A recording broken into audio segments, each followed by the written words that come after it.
Bismillahirrahmanirrahim. Alhamdulillahi Rabbil Alamin. Wassalatu wassalamu ala ashrafil anbiya'i wal mursalin. Nabina Muhammadin wa ala alihi wa sahbihi ajma'in. Assalamualaikum warahmatullahi wabarakatuh. So inshallah, itutuloy natin yung ahkamul luqatah. Ang ahkam tungkol sa mga bagay na napulot. At ito nga ay merong tatlong uri. Mga bagay na walang halaga na pwede mo nang angkinin, mga piraso ng kahoy, piraso ng gulay, prutas, o tali. At pangalawa, mga bagay na hindi mo pwedeng angkinin, kasama doon yung mga hayop na hindi naman mapipinsala dahil sila ay malaki, kayang lumipad o kayang ipagtanggol ang kanilang sarili. O kaya yung mga bagay na hindi naman masisira kung halimbawang may iwan doon. Hanggang sa mapulot siya ng kanyang may-ari. At pangatlo, mga bagay na pwede mong angkinin. Pwede mong kunin, ibig sabihin, kukunin mo muna. At pwede mo na rin maangkin na magagamit, ibig sabihin, pero hindi mo nga ito totally pwedeng maging pagmamay-ari. Ang luqatah ay nananatiling pag-aari ng orihinal na may-ari nito. Dahil sa Islam, pinahalagahan ang karapatan ng tao sa kanyang yaman. Kabilang ito doon sa Maqasidus Sharia, mga layunin ng Sharia. At dito sa luqatah, yun nga, makikita natin dito yung kagandahan ng Islam na pinahalagahan nito ang kahit mga bagay na maliliit, kumbaga parang ganito. Maliit man siya na may tuturing, pero dahil may karapatan na pinangangalagaan, ay pinangangalagaan din ito. Na kung sa kuffar, di ba? Yung mga bagay na mapupulot, inaangkin na ng nakapulot at hindi na hinahanap ang may-ari. So dito sa atin ay meron talagang batas para dito. At syempre, kapag merong batas, ibig sabihin merong pananagutan.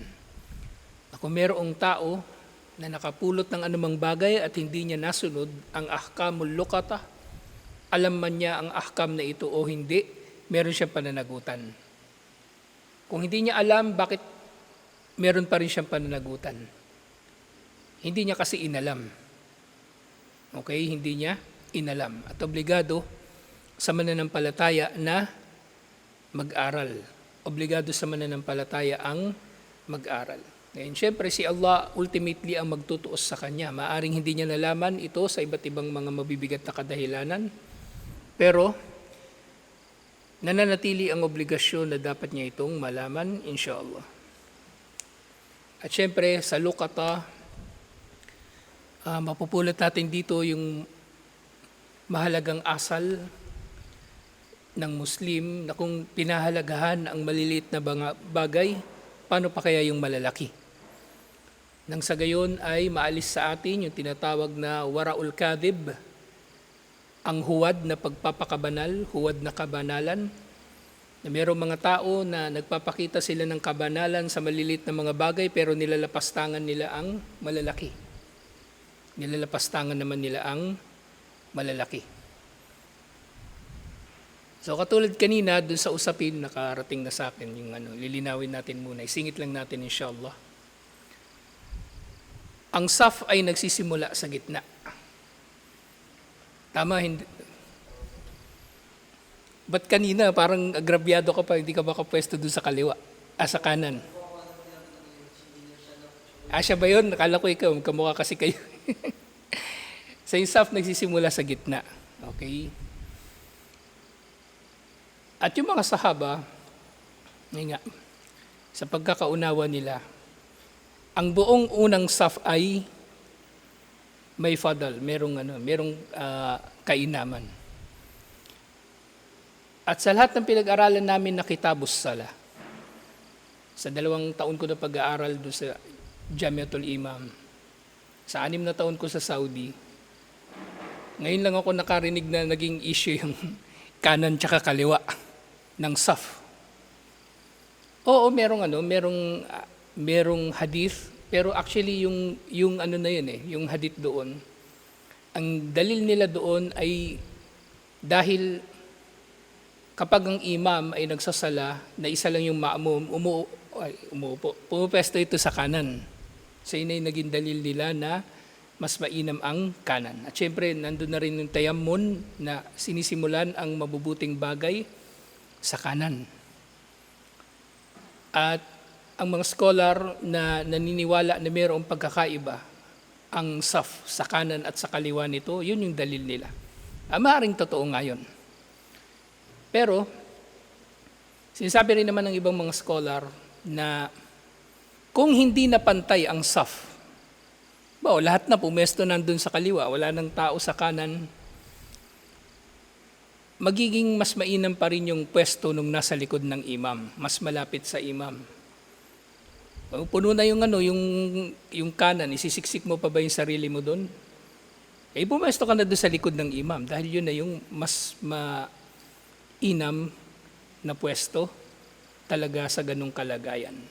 Okay? Dahil nga itong bagay na ito, yung bagay na yun na masyadong pinahalagahan ng tao, yung maliit na bagay na yun, samantalang dinidisregard niya yung mas malaki o mas mahalaga, problema yun sa aplikasyon ng kaalaman. So, problema yun sa aplikasyon ng kaalaman. Ngayon lang ako naka-encounter ng ganun na pinagtalunan yung bagay na yun o naging malaking issue na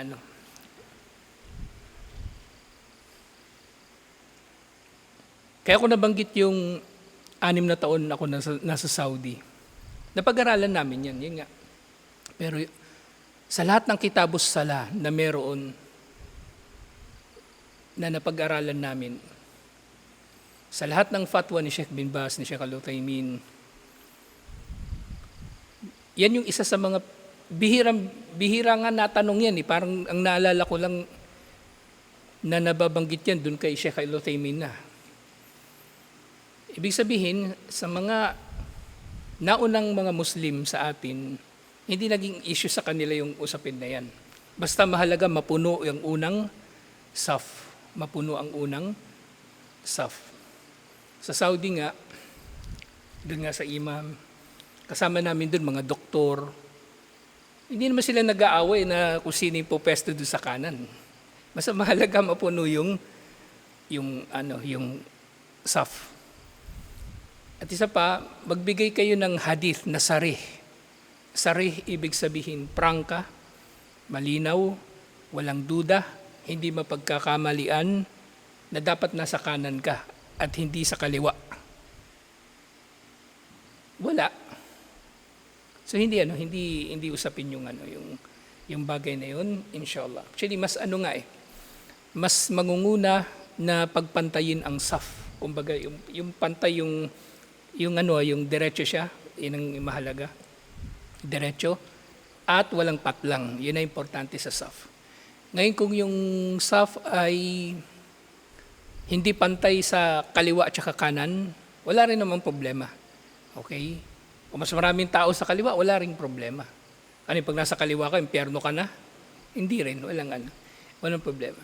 Yung problema sa mga ganong usapin, yung problema yung kumbaga yung kung paanong hindi na-apply ng maayos ang kaalaman. Kaya itong bagay na ito, yung mga usapin na ito, lukata, halimbawa maliit na bagay, alhamdulillah matututo tayo rito ng maraming aral, inshallah. Na kahit maliit na bagay ay pinahalagahan natin, katulad ng kung paano natin pinahalagahan ng malalaki. Ngayon may dagdag ko lang, halimbawa may ganong usapin, halimbawa, yung kambal nagtalo. Sabi ng kambal, dito ka kasi may pwesto pa rito. Hindi, dito ako sa kanan, dito yung paraiso. So yung mga ganong bagay, unang-una, kapag minsan kasi may taong iba-iba rin siguro ugali ng tao. May tao hindi mo makiusap ng matino Laging mainit ulo. Ang unang bagay kapag may ganun, di ba? Wa in tanaza'tum fi shay'in farudduhu ila Allahi wa Rasul. Kapag kayo magtatalo sa anumang bagay ay sumangguni kay Allah at sa kanyang sugo. Ibig sabihin, tingnan yung mga batayan, okay? Hindi magsasabi ka kagad ng kung ano-ano. May drama ka kagad na kesyo ganito, ganyan. Walang ganun.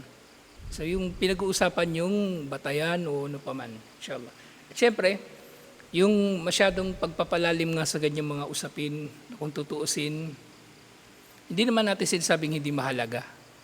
Pero ang sinasabi natin, maaring pagpaumanhinan, maaring palampasin, pero yun nga, minsan pa may tao talaga na kumbaga hostile ang kanyang ugali. Hindi mo siya pwedeng taliwasin, hindi mo siya pwedeng kumbaga, hindi mo pwedeng maapakan yung kanyang paa. May taong ganun. Iwasan nyo na lang yung tao na ganun, inshallah. Ako, sa totoo lang, mapagpasensya ako. Pero meron talaga mga pagkakataon na pag napuno na naubos na yung pasensya ko, nakita ko na kung magpapasensya ako, lalaki lang yung gulo. Kailangan ko ng kumilos, kikilos talaga ako. Pero sa maraming pagkakataon, palalampasin ko yung maraming mga bagay-bagay. Alhamdulillah. So tayo, nagmamahal tayo alang-alang kay Allah at nagagalit alang-alang kay Allah. Pupuna alang-alang kay Allah, tatanggap ng puna alang-alang kay Allah. Ipagtatanggol natin yung pananaw natin alang-alang kay Allah. Magbibigay tayo ng dalil alang-alang kay Allah. Kaya mahalagang ikhlas. Kaya nga doon sa adabul muta'allimin natin, 2 buwan na natin tinatapik, puro ikhlas yun, puro ikhlas. Kasi kung wala kang ikhlas, walang sa'yo. Walang kabutihan na manggagaling sa'yo. Kung may gawin ka mo mabuti, walang ikhlas yun. Negosyo yun o meron ka lang layunin, meron kang pakana sa iyong ginagawa na mabuti. Kaya mahalaga yung ikhlas din, lalong-lalo na sa mga bagay-bagay na nagtatalo-talo yung mga Muslim. May sinabi si Imam Shafi'i na kung meron daw siyang makakadebate, inihiling pa nga niya na sana yung tama yung kadebate niya. Kasi kung tama yung kadebate niya, nakarating pa rin sila sa katotohanan. Kasi siya tatanggapin niya yung katotohanan eh. So yung paliwanag din doon nga ng mga scholar na bakit niya nasabi yun. Kasi kung yung kadebate naman niya hindi naman tatanggap sa katotohanan tapos siya yung tama, walang saysay. Pero yun nga, yung tao hindi makikipagtalo sa anumang bagay liban na lamang na para pangibabawin ang katotohanan. Kung ang katotohanan na ito ay galing sa kanya o galing sa iba, irrelevant na yun. So dapat dapat yun ang hahangarin ng tao. Hindi lang yung pangingibabaw niya o yung paghahari niya, yung pagiging siga niya. Hindi ganon. So pangingibabawin natin ang katotohanan, inshallah. Kaya nga sa pag-aaral, kumbaga, ang pinag-aaralan natin doon sa mga nagtuturo, hindi lang yung kaalaman, pati yung kanilang ugali. Paano nila hinarap yung mga bagay-bagay. Okay? Paano nila hinaharap yung mga bagay-bagay. Kaya, yung ngayon, ang totoo niyan, matagal ko nang gustong sabihin din sa inyo to eh. Kaya ako tumigil ng pagtuturo sa inyo ng Arabic. Pati tajwid, lahat. Kasi hindi nyo pa kaya. Bagsak nga kayo kung tutusin. Nag-aral kayo sa iba, wala. Palalayasin kayo. Hindi nyo kaya. Kaya bumalik muna tayo sa basic. Tapos inshallah, pagka dumating naman yung panahon, babalikan natin yun inshallah. Babalikan natin. Pero sa naobserbahan ko ngayon, parang walang nagbabago eh. Kailangan nyo ng dagdag effort inshallah. Hindi kumbaga sa pag-aaral, hindi sapat na matalino ka. So dapat nagsisikap ka. At syempre kailangan mo rin ng ikhlas. Kaya lagi ko kayo tinatanong eh. Nasaan na yung dictionary pinapagawa ko sa inyo? Ilang taon na? 1 taon, mag-1 taon na. Nasaan na? Wala, ni isang pahina yata, wala kayong nagawa. Oh. Ito yung pasok ko rito, nakatulala kayo sa mushaf, hindi nyo naman binabasa. Basahin nyo ng yung may boses, inshallah. Kahit pati na-translate nyo yun, iba ang gantimpala nung pagbasa na, binabasa nyo ito na may boses. Pwede mo translate yun na binabasa nyo, di ba? O doble yung reward pa, inshallah. I-apply nyo yung mga tinuturo, inshallah. Kaya minsan nangyari na tinan nyo, kaka-lecture lang natin ng isang linggo, tatanungin ko kayo ngayon, hindi nyo maalala. Kaya dagdagan nyo pa yung hindi sapat yung nag-take down kayo ng notes, magbasa kayo ng iba pang aklat para, kumbaga, mare-reinforce yung kung ano man yung pinag-aralan natin dito, inshallah.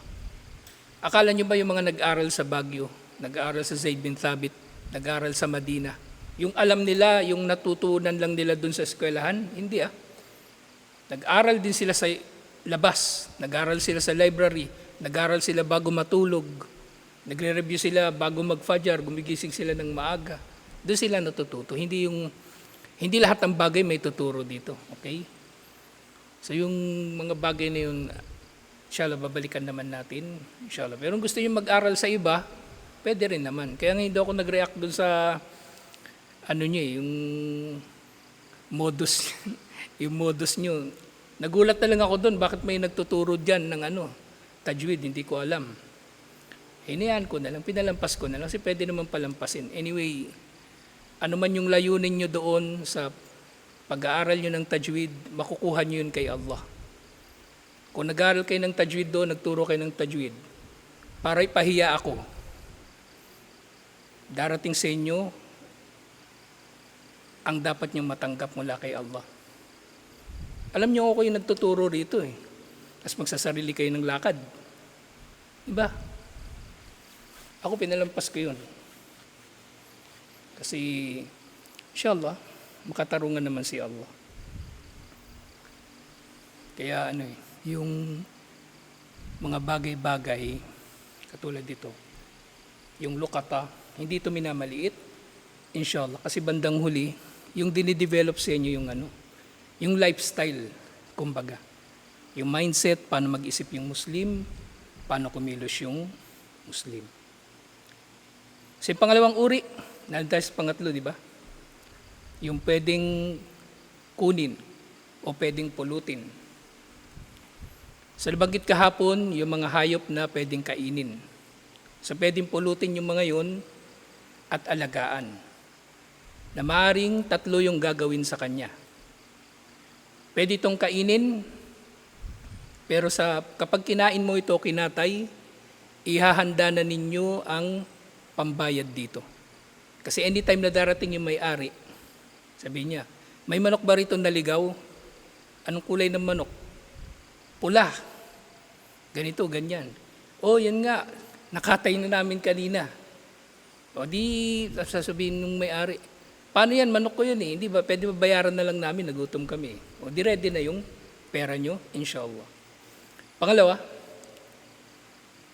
bay'uhu wal ihtifadu bi thamanihi. Ibebenta mo ito, pero napagbentahan mo, itatabi mo para doon sa may-ari. Ngayon nga, maaari mo itong ibenta kasi ang pinagbentahan mo, kumbaga kapag binenta mo kasi ito, nawawala na sa iyo yung pananagutan kasi baka kinatatakutan baka mamamatay lang yung kambing o yung manok na napulot mo.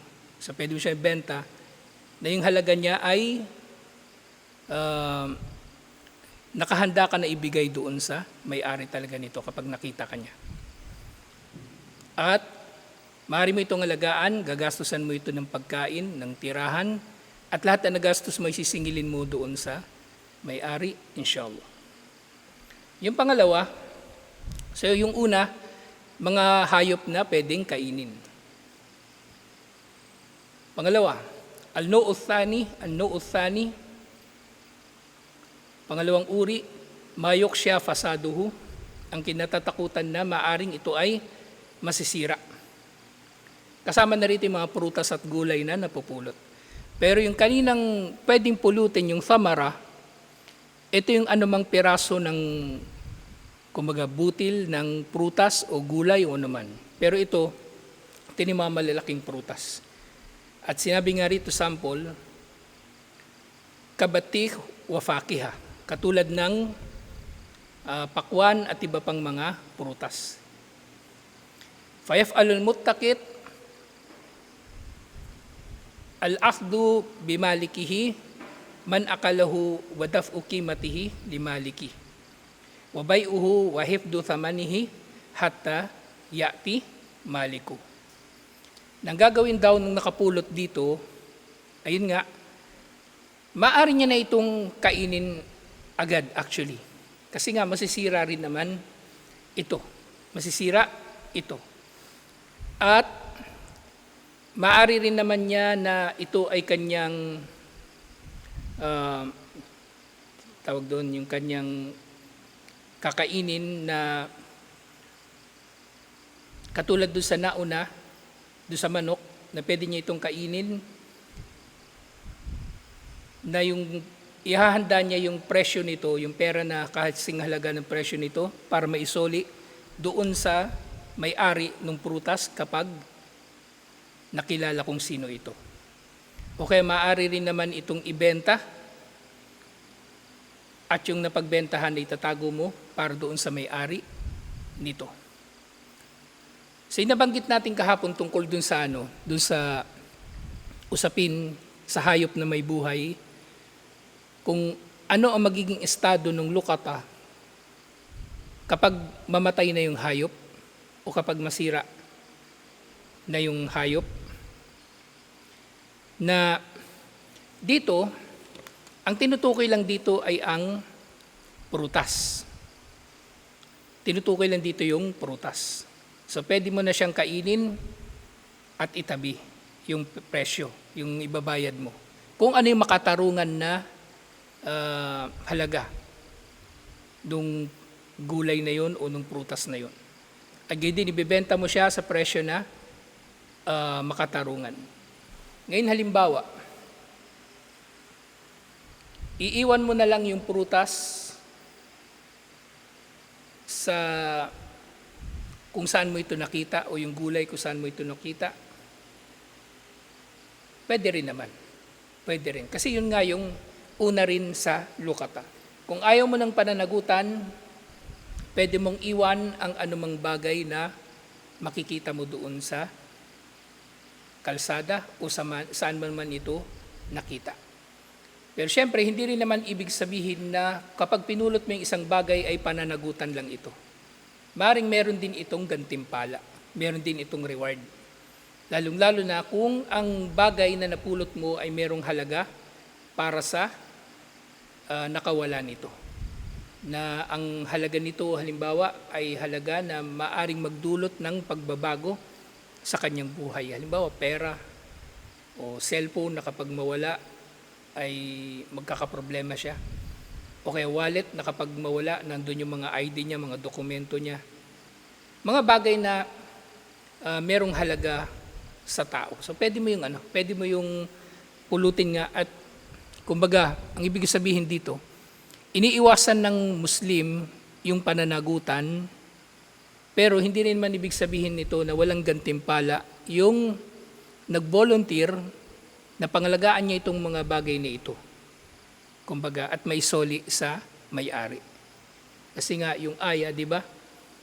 Wa anna sa'yahu sawfa yura. Ang kanyang pagsisikap ay titingnan din ni Allah. Ang kanyang pagsisikap ay titingnan din ni Allah. Na kung anong kanyang layunin, yun din ang gagantimpalaan sa kanya ni Allah, inshallah. Hindi nang gagantimpalaan sa kanya ni Allah, inshallah.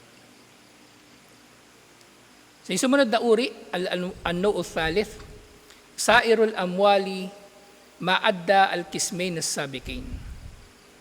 Ang iba pang mga uri ng yaman o pananalapi, liban pa sa naunang natukoy na dalawa. Ano yung unang dalawang natukoy? Hayop na pwedeng kainin at prutas at gulay na pwedeng kainin. So itong pangatlo, dito na papasok yung nukud wal awani. Nukud, ibig sabihin pera. Sa maring ito ay bills na pera, o coins na pera, o iba pang currency o bagay na may halaga. Katulad ng awani, kagamitan. Fayalzimuhu hifdal jami' amanatu biyadihi. So sa ganitong pagkakataon, so yung sinabi ko kanina, kung ayaw mo ng pananagutan, pwede mong iwan yun. Hindi mo na pupulutin. Pero naiiba siya sa ganitong pagkakataon. Fayalzimuhu hifdal jami' amanatan biyadihi. Maaring aabot sa antas na kailangan niya talaga itong pulutin at kailangan niyang pangalagaan bilang isang bagay na ipinagkatiwala. So ikaw ang nakapulot nito, automatically ikaw ang pinagkatiwalaan dito. Ngayon, halimbawa, meron kang napulot. Tapos, gusto mo rin naman na alisin sa'yo yung pananagutan. Ibibigay mo sa iba para yung iba na ang maghahanap ng may-ari. Pwede rin naman. Pwede rin mangyari. Kasi halimbawa, may napulot kang pera, tapos hindi ka naman taga-roon sa lugar na yon, so pwede mong ibigay sa taga-roon na mapagkakatiwalaan. Paminsan, halimbawa, doon sa bayan, doon sa may simbahan, may nakita akong pera nilipad mula doon sa jeep. Yung jeep na galing ng mga bundok, 500 pesos. Nakita ko nalaglag doon sa doon sa kalsada. Pinulot ko yun. So yung bagay na yun, actually, although alam ko kung saang jeep nang galing, pero hindi naman kilala kung sino talaga eksakto yung may-ari. So lukata pa rin yun na may tuturing. So ang ginawa ko, hinabol ko yung jeep, as binigay ko na lang doon sa driver yung pera. Kasi ako, wala na akong panahon para hanapin pa kung sino sa mga pasahero yung may-ari. So ipinasa ko na yung pananagutan doon sa driver. So pwede rin mangyari yun. Okay? Kasi sa ganitong pagkakataon, yung bagay ay merong halaga. Kaya ito ay kumbaga maaari pang maaring mangyari na masabi na mauobliga ka, magiging obligado sa iyo na hanapin talaga yung may-ari nito. Kasi nga ang pagkawala ng bagay na ito ay mabigat para doon sa nawalan. Pero ngayon nga, pwede ba rin naman ipasa. Wa ta'rifu alayhi fi majami'in nas. So nga kung hindi naman nga nakita kung sino yung may-ari nito, so kailangan yung ta'rif. At yung ta'rif na banggit na natin, di ba? Ang ta'rif o yung paghahanap ng may-ari nung napulot mo na bagay ay kumbaga isang linggo, sa loob ng isang linggo, yung first week, araw-araw mo nga hanapin yung may-ari. Sa second week, hanggang sa 1 year, so every week hahanapin mo siya at least once, isang beses. At hanapin mo to sa mga lugar na kung saan nagtitipon yung mga tao. Ngayon halimbawa, meron ng Facebook. So pwede mo rin ba itong i-announce sa Facebook o social media? Pwede rin naman. Okay? Pero, dahil malawak ang nasasaklaw ng social media, maaaring ito ay i-announce mo doon sa lugar na naroon yung tao na inaasahan mo na nakawala. Halimbawa sa GC. O yun pala, in-announce mo na sa GC. Hindi. O wala ka sa GC. Pinalayas ka na naman ng nanay mo. So pwede doon pala. Pwedeng doon ka mag-announce, inshallah. So pwede rin. So yung lugar na tinutukoy dito, at ta'rifu alayhi fi majami'in nas, ang paghahanap ng may-ari nito sa lugar na kung saan natitipon ng mga tao,